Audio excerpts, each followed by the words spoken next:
I'm Nina, and I'm your host of Anti-Cancel Culture. Hello, everyone. Good evening. Welcome to the viewers edition of Anti-Cancel Culture. I am your guest host, Charisma Adams. On today's show, we are going to tackle the topics of married or single life and Black community love. Joining our anti-cancel culture conversation, we have Lady March Goldwire joining us. And we have Katrina Long Robinson. Welcome to the show. Hey, ladies. Hey, friend. How are you? How are you? Good. Good. Good. I am super excited tonight. Normally, we're on the other side of the screen watching as viewers, but tonight we get to be on the other side of the camera. This is going to be a little interesting. I know. It's going to be interesting. Listen, very interesting. All right, ladies, listen, let's dive right into these topics because I know it's going to be litty tonight. So listen, first question up is, do we need to cancel saying that Black men don't protect Black women? Or is there some truth to that statement? Ladies, chime in. Oh, who got up? Who's first? That's a good question. Go ahead, lady, and I'll piggyback off you, friend. I think that protection goes both ways, but more so, I believe that you have to give thought to what people are equipped with and what they have to work with. And so not necessarily having the expectation to protect as much as allowing yourself to be protected, I think is critical, So I like that. I feel some way back and forth between it, but that's kind of the space that I'm in. I like that. I think that both Black men and Black women can do a better job with protecting one another. Okay. Right. Absolutely. I think that, as like lady said, we need to be able and be open to being protected.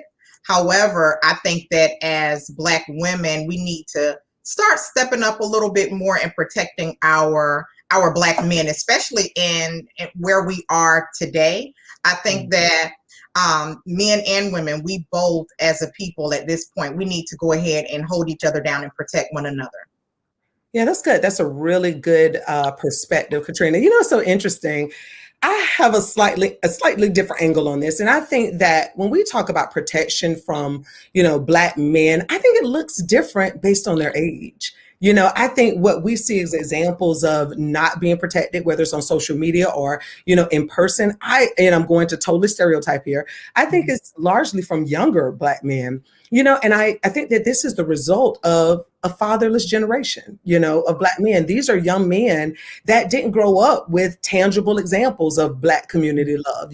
These are young men that were born in the drug era. They were born in the gangster rap age. And honestly, they know not what they do, They didn't walk to the pharmacy and see, Mr. Johnson telling them to hold the door open for the woman behind them. They didn't go, ride the bus and have Mr. Williams say, stand up and give the woman, with the baby your seat. And so I think what we're seeing is men who were deprived of examples. I think they were starved of instruction. And I still believe that there is protection, but I think I see it most with older Black men. I think they have more of a respect and reverence for the Black women than I've seen in younger Black men.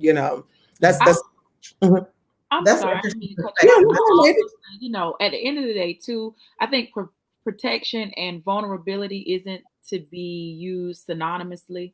And for whatever reason, the people or the men and women who talk about or make consideration for being protected, one person is saying it and the other side is under the guise of or feeling like, okay, that's somehow a remnant of vulnerability. And you have some people who just aren't comfortable with being vulnerable right now, needing protection and needing to give protection. And again, I think because of that, you've got this kind of mix in messaging as to what people are willing to receive and what people are willing to give. And I think it's just a combination of just keeping your ears and eyes and heart open, to be on whatever end of the component that you need to be on in terms of giving and getting.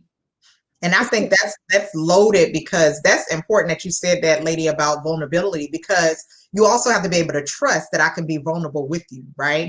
I think sometimes there's a trust factor where I don't know if I could trust whether or not I could show you everything or all of my feelings. And so that comes along with that protection, right? And Do I think that goes back and forth, men and women. Yeah. Men and women. Men are thinking, I can't be vulnerable to you because I can't have you running all over me and taking advantage of me.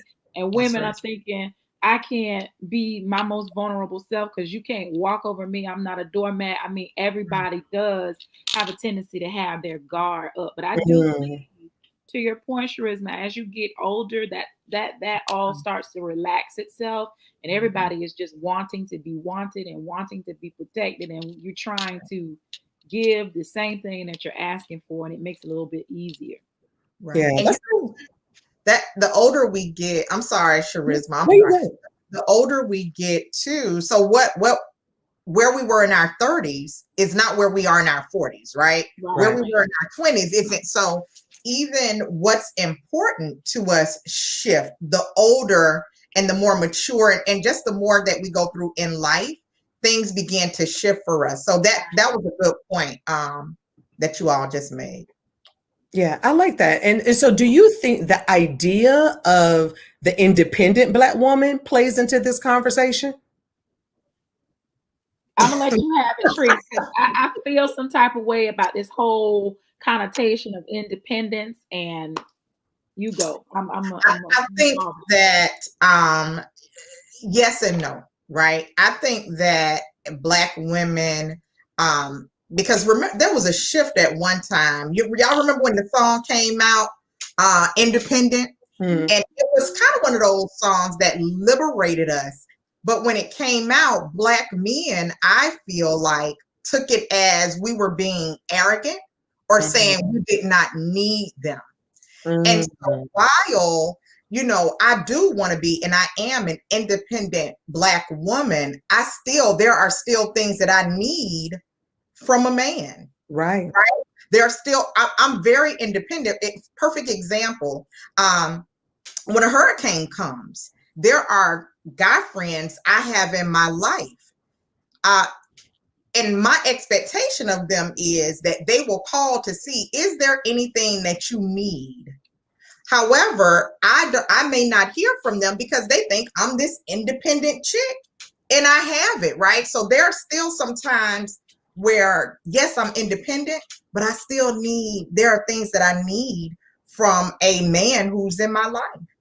I agree, Katrina. And I think that what happens is, I believe that idea of independent Black women, it does support this feeling of not being protected, because what happens is, and I'm just going to be real raw here. I think independent Black women, and I'm using this term independent loosely, I think they've consistently made their hearts and beds available to Black men, but have not demanded much by way of mutual protection and emotional support in exchange. And because that bar has been low, I think that Black men have been showing up at the level of the expectation.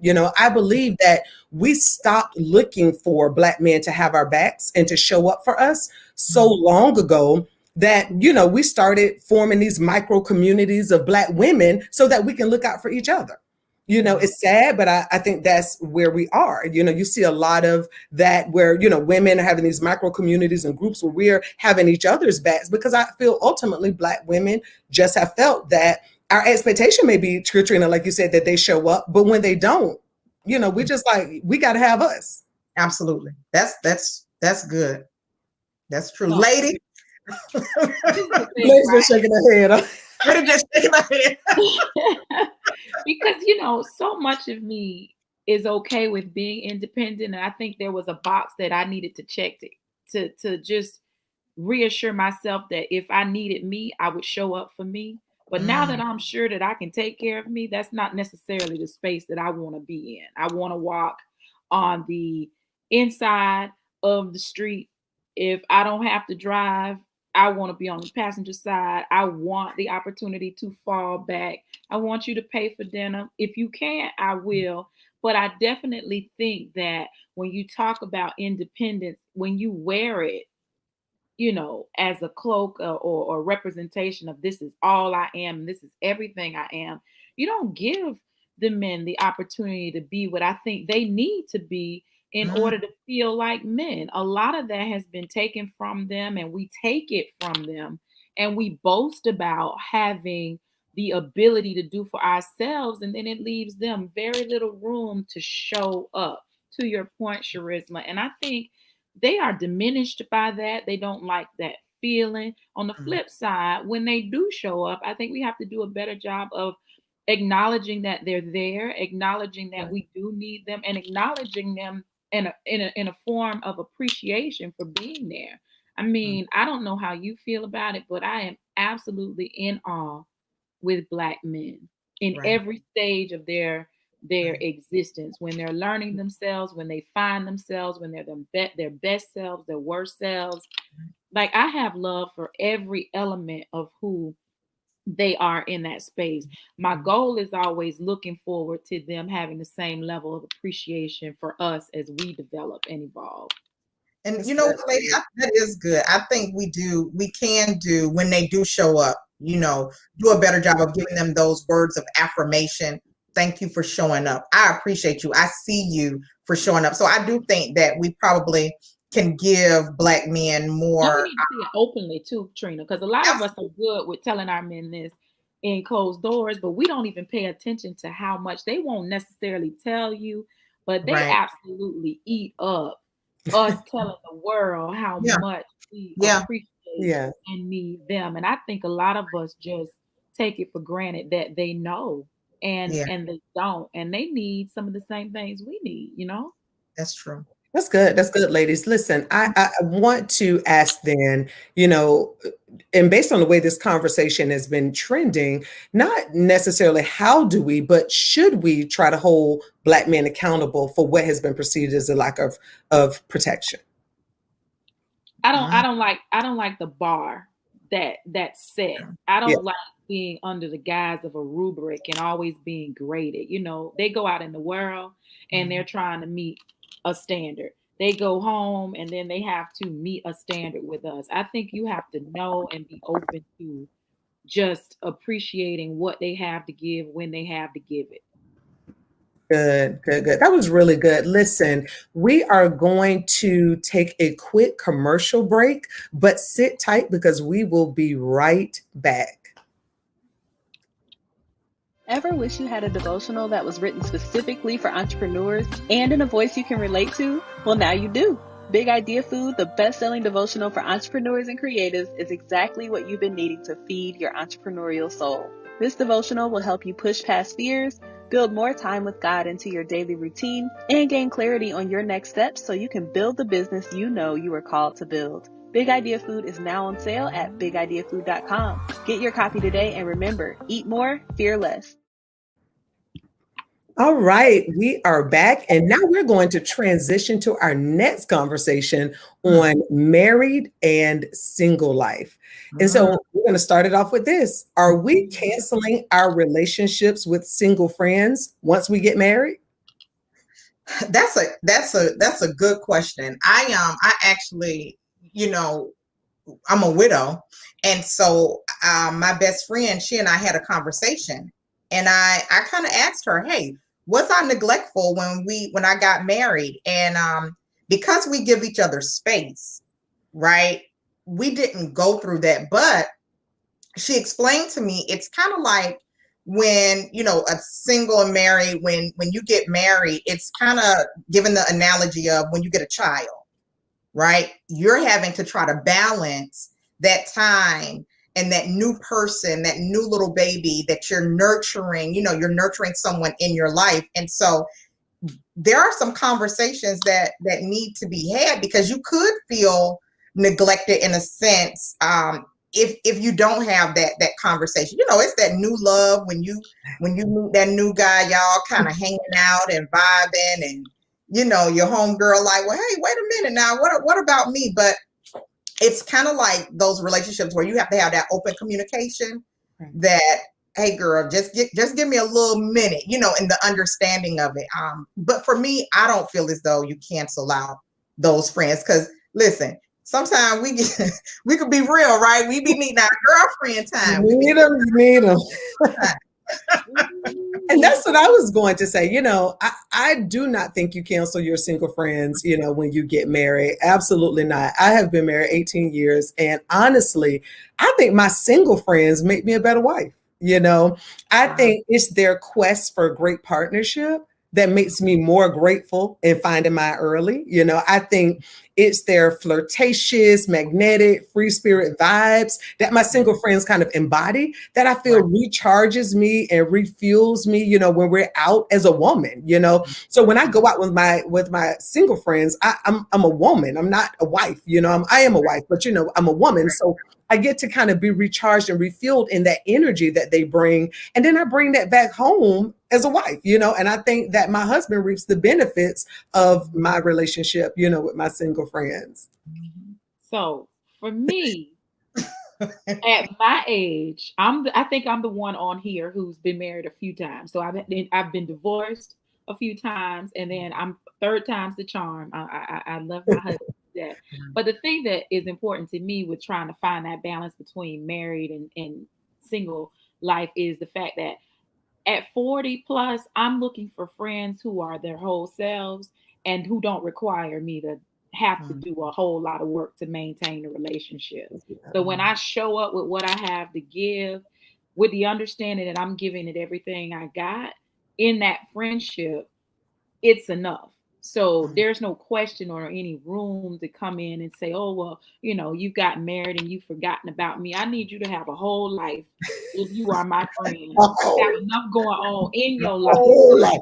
When I work my way and weave my way in and vice versa, everybody is Gucci. If I got to call you 5 times a week or I knock off and forget this week, then I'm not I'm not for you. I can't maintain that level of friendship while I'm trying to maintain career, while I'm trying to maintain, marriage and all that. So that doesn't work for me. So because I have been intentional about grabbing a hold of whole women who have figured out their space and how to get themselves worked into my space, that hasn't really been an issue for me, but I believe that's why.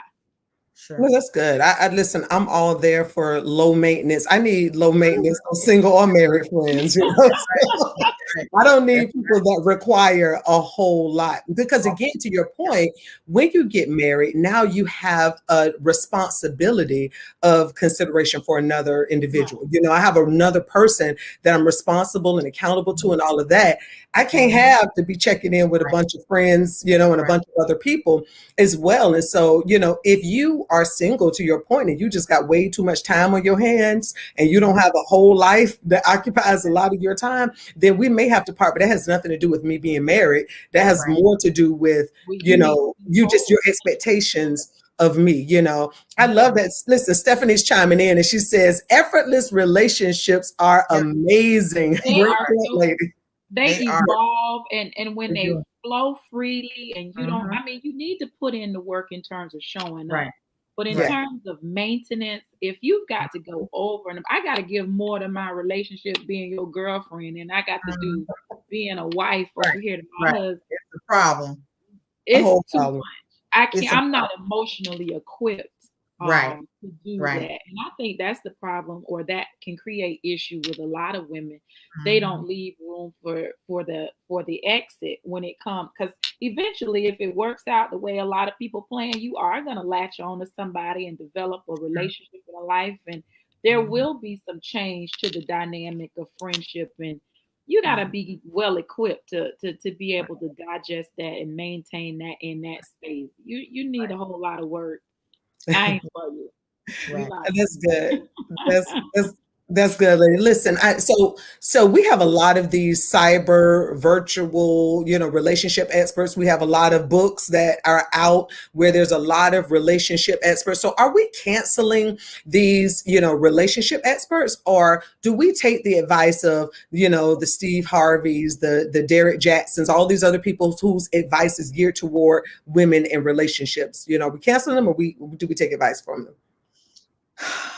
Lady, I'll let you go first because I the example she threw out there was Steve Harvey, and the first thing came to mind, he married to Auntie Marjorie. Like Marjorie needed to write a whole playbook on how to engage single, married, and in between. Like, if I could sit at somebody's feet and just look, let me just soak it all up by osmosis, I would be there every day of the week, end to end. Why? Because she's bad to the bone. So you said we don't want Steve advice, we want Marjorie advice. Right. We want to know what Marjorie got to say. But when you take him in consideration for Steve, he has the advice that he has because he's lived it's embodied in lived experience, and it didn't all go good. And so you take what you can do, you do with what you can with the information that applies to you, and then you keep it moving. I think to cancel him, no. To take everything he says to heart,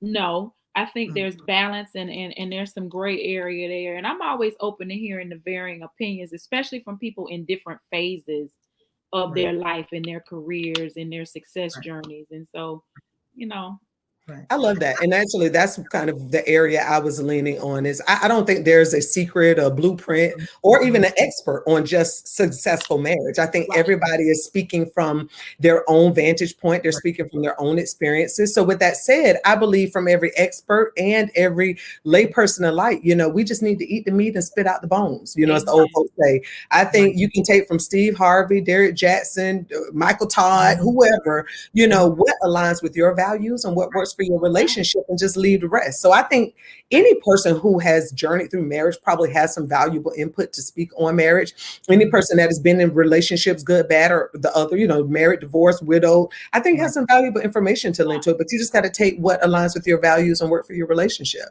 That's perfectly said, Riz. There is definitely a place for it. And so I must be honest, it's girlfriend talk, right? I'm not a big Steve Harvey fan. Like I say, I like the wife far better. My issue with Steve was only don't give us advice and not give the brothers advice, right? I felt like there should have been some conversations for the men as well. So I watched the movie. I didn't read the book, but I kind of scanned it a little bit. But I wasn't with the 90-day rule and all that. So he gave the play-by-play for women, but we had some men who I felt like he should have had conversations with or geared some things toward as well. But I do think there is definitely a place for relationship experts in this cyberspace. Well, I'm going to just add 90 days is a long time. Okay, listen. Okay, we're gonna pivot right there. We're gonna pivot right there. This is a live family show. We're gonna pivot right there. So, do singles need to change their perspective that it's a walk in the park, or do married couples need to just stop pretending that their marriages are perfect? Is there responsibilities? Are they shared differently between single and married people? And can you be vulnerable without judgment from your single versus married friends? So do married couples need to be more vulnerable and open and stop pretending it's perfect, or do single people need to change their perspective about marriage? I think for married couples, it's hard I think married couples can be honest. However, we're in a space where we're in a judgment era where you're judged for everything. And we're also in a space of distrust. So it's one of those situations where I'm open to you and I'm saying, hey, listen, this marriage thing is not a microwave relationship. There are going to be some days where we do not get along. However, we must understand that we're in this thing together. When I know we went to my late husband and I went to marriage counseling, and one thing they told us is when you have an argument, one of y'all he's not sleeping on the couch. Right. Both of y'all gonna go in that bed together, because then once you kind of separate, you start setting a standard and a tone. And so young people need to know that in order a relationship, any relationship, but a marriage is work. There are going to be good days. There are going to be bad days, for better or for worse. And so they have to understand that. But then people also have to understand it is hard to let people in your personal, you ladies are married, both of you. It's hard to let people in your personal space without your girlfriends judging you, in the end of once you telling them something that happened. But also in that space of wishing that it's not going to be told to other people, right? Yeah. Outside of that friendship. And so, yes, I do feel like couples should share. However, and I know it sounds weird. However, I understand it's also hard for people to share because you don't know if it's going to be shared with other people. Yeah. And so that kind of pivots into what I would, I think that you can only be vulnerable with mature people, whether they're married or single. And I think marriage is for mature people. And so many times, people have immature perspectives about marriage simply because they either haven't been married or they haven't seen many marriages modeled before they got married. And so I just think you can only share with people what they can handle. And your relationship status really doesn't matter on that, single or married. I just think you can only give people what they're able to digest, what they're able to chew and digest. And I saw that, with Beyonce and Jay. You saw people, especially I saw a lot of single women online, we've had that conversation. People like straight went hard on Beyonce for forgiving Jay-Z with his indiscretion. And we had a conversation. You say, that's why a lot of people don't bother sharing, because, sometimes the perspective is so limited that it makes you not want to share because of the way that they judge it, and so. That is why for me, and you guys know me personally, but I do what makes me feel good. And that has resulted in a few marriages, a few divorces. At the end of the day, you have to do what makes you feel good, but also replacing expectation with hope. If you remove the expectation, because it's hard to always live up to that. You have to replace expectation with hope. That's good. And so that's a great spot for us to transition into a quick commercial break, but sit tight. We're coming right back for some audience questions. All right. Voices are raised to be heard. Are you listening? Stories play across the small and big screens of everyday life. Do you see them? People dream of doing the impossible. Wake up.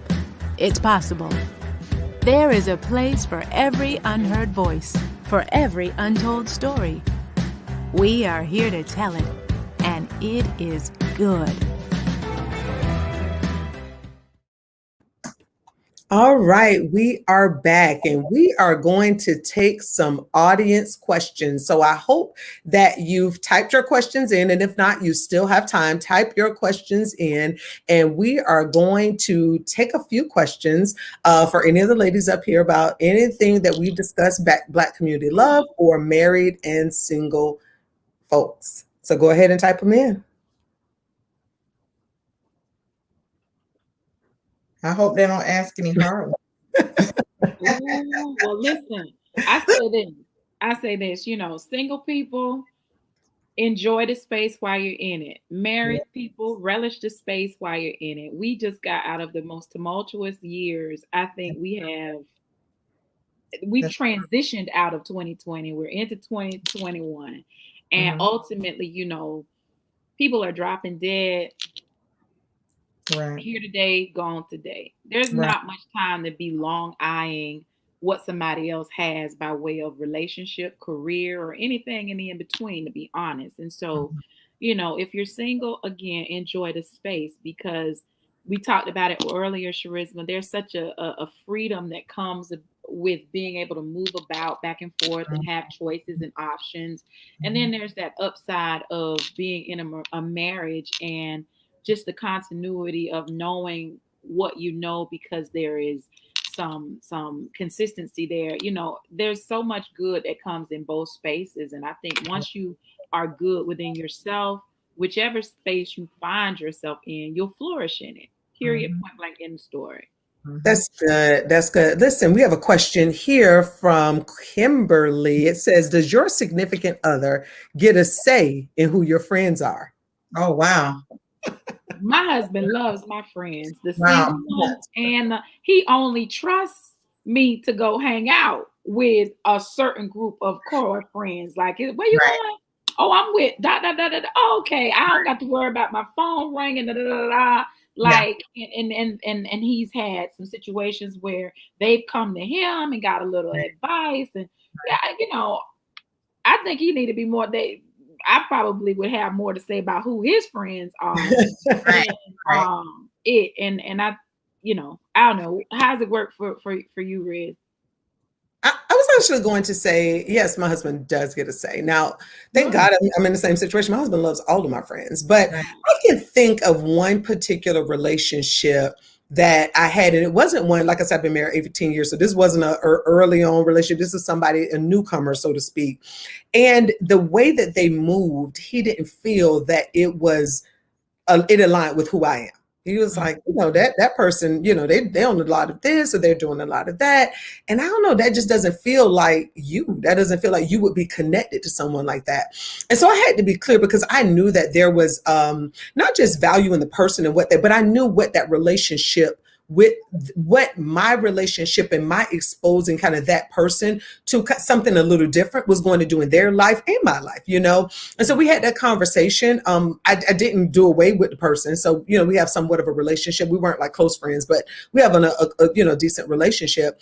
But he did have, and it was more so that it wasn't like, I don't think you need to be with certain people, but he was like, that person, wow, because people tend to think birds of a feather flock together, So he's like, I don't know, will people think, because again, I'm his wife. So he's, he doesn't want people to perceive me, because, men, how they feel about their wives, and the wives being a representation of them. He didn't want people to perceive me a certain way because of my relationship with this individual. So once we had the chat, we had to talk, listen, I'm not going to be with that person at this type of stuff, or when they're doing these types of things. But I think there's some value for me and this person to have a relationship. And it has proven so, over time. That was a good question. That was a really good question. Okay, so Amanda says, what if your friend is right and your husband is wrong? How do you decide whose side to take? Depends on where you at, Amanda. Yeah. If you're at home, your husband's right. When you're with your friends, you got to be able to kind of toggle back and forth. He's so silly. Real talk though, there are some things that you discuss with your friends that I personally feel like you shouldn't be discussing with your husband. If your friend entrusts you with XYZ, then you don't take that information home and talk to your husband about it, and vice versa. If you're having some conversation with your husband, you don't necessarily want to discuss everything that you're having the conversation here with your friend. It's a varying opinion, I think. I agree. I think, Amanda, hopefully I don't have any friends that would take it personal, but my relationship with none of my friends is the same or even equal to that of my husband. Me and my husband have a covenant. We have more than a relationship. We have a covenant bond. We are married. So there is no friend and husband. They're not even on the same level. Like, my husband is here, and we're together, we're one. My friend is over here, So in that case, it's always me and my husband. Ain't no space in between us for friends, So hopefully my friends, all of my friends do understand that. They would never, get into a space when I tell them what, I have to come and tell my friends, Jamie said this, so they're like, he right.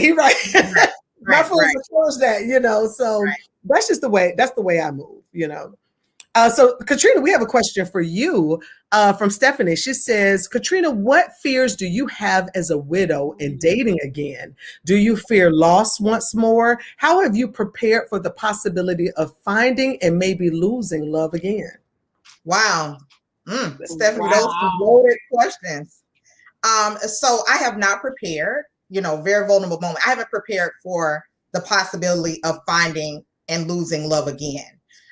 One, because I do fear having to bury a man. I deal with that and still go sit on somebody's couch, right? Because it's a real thing. My husband passed when I was 38. So I was a young widow, and it was devastating. Now, do I date? Absolutely. However, when I date, I lead with not falling in love. I lead with not falling in love. So I hang out, I'll date, but I've already mentally said to myself, I don't want to do that again. I don't want to lose again, because you don't, I'm already kind of this alpha chick who don't like to lose, right? And so losing your best friend is hard. And he was my best friend. And so Stephanie, it's a challenging place at times. And so do I realize, or do I want to be, and here's the interesting thing, you want to be loved, right? But you're scared to love because you lose. To be in love. Right. And so and so that's where, and like I said, this transparent, you know, I don't think I've ever shared that with anyone, but that's where I am. I do want to be loved, Stephanie, but it's just, I don't want to lose. I'm not ready to take the L right now.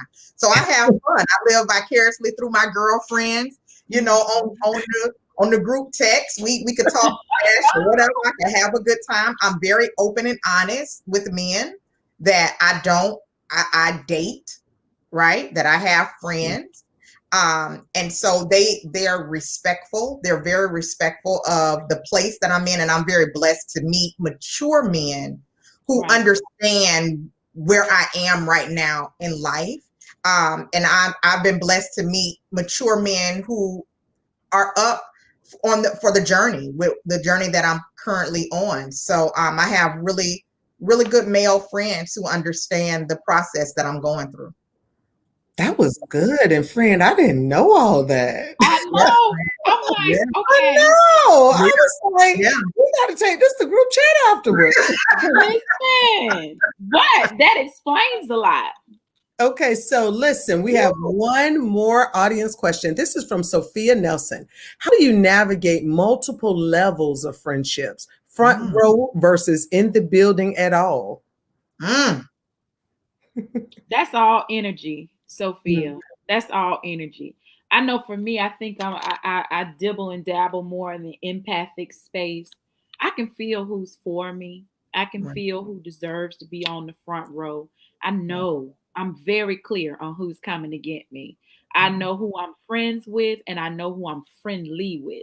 Yeah. You know? And so being cognizant of the difference between the two is always, for me, what determines who's on the front row with me. Who's the first person I call when I score a win, and who are the people that I may tuck or keep that information in the back because it's not necessarily safe to deal with. I don't have too many of those people in my space because it's just not good to have to make consideration for that. But ultimately, you have friends with the capital F, the ones that's coming to get you in the middle of the night, them flat tire friends I call you. And then you've got these friends with a small f that they're there and you're friendly. And that's what determines whether or not they are in the building at all. That's good, lady. You got friends that'll come off their couch and get dressed in the middle of the night. You do. Yeah. That's good. I was about to say, you know, I'm discerning. I am very, and I rely on discernment. I have a very keen sense of discernment, and I believe divine relationships need no history. So just because, you know, people can come into my life and within 2 weeks, they can move to the front row because I'm discerning. I don't have to have, oh, you've been my friend 15 years, you know, whereas I have friends that I have been friends with and they're really close. They're like very close. Well, we've been friends, you know, in the last several years versus people that I've known a very long time. They're still just in the building, to your point. So I believe I rely, kind of like you said, lady, I rely on discernment heavily on that, you know, determining, you know, where people are. But sometimes God would just send people into your life. I just think, you know, right when you need them. And he's like, this is a front row person. And I feel I discern that about people. So I can, you know, easily take a person and move them right up and we can be, you know, very good. So that was a great question. Thank you so much. All of these viewer questions. Listen, this has been a great show. And it's been my pleasure to be your guest host on this episode of Anti-Cancel Culture Viewers Edition. Listen, you can catch the replay of the show on Amazon Fire TV, on Roku, Android TV, Google Chromecast, or your Apple TV device on the Good News Code Network. Be sure you download the KP Media TV app. Thank you all for watching and good night. Good night, everybody. Bye. Bye.